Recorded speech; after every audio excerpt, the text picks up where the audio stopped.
তৈরি করে দেখাবো কুমড়া ফুলের মুচমুচে বড়া অথবা পাকোড়া। এটা কিন্তু খেতে খুবই মজার, আপনারা অবশ্যই ট্রাই করবেন।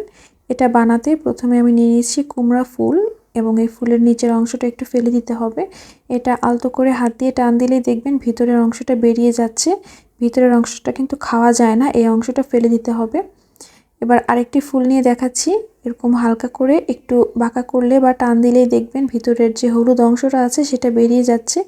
ভিতরেরটা কোনোভাবে খাওয়া যাবে না, শুধু ফুলটা নিতে হবে এবং ফুলের ভিতরের অংশটা দেখিয়ে দিচ্ছি, এরকম ফাঁকা থাকবে। এবং এবার এটা আমি খুব ভালোভাবে ধুয়ে পানিটা ঝরিয়ে নিব।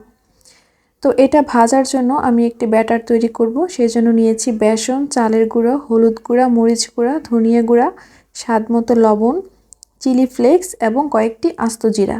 এবার প্রথমে শুকনো উপকরণ সবগুলো একসাথে একটু ভালোভাবে মিক্স করে নিব।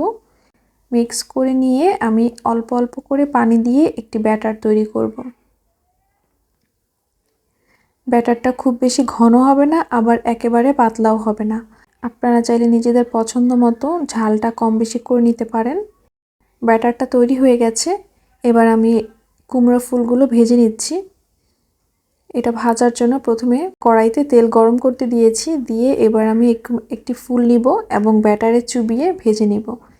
এই কুমড়ো ফুলের বড়া কিন্তু খেতে খুবই মজা, আপনারা গরম গরম খাবেন এবং গরম ভাতের সাথে খাবেন, তাহলে আরও বেশি মজা লাগবে। অনেকে ডিম দিয়েও এই বড়াটা বানিয়ে থাকে, তবে আমি এভাবেই বানাই। আমার কাছে এভাবে খেতে বেশি ভালো লাগে, কারণ অনেক বেশি ক্রিস্পি থাকে। তো খুব সহজে আপনারা এটা বাসায় তৈরি করে নিতে পারবেন। বানানো কিন্তু খুবই সহজ, আপনারা অবশ্যই চেষ্টা করবেন।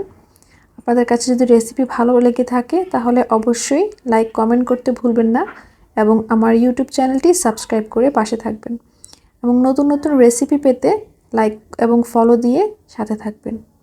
সবাই অনেক ভালো থাকবেন। আল্লাহ হাফেজ।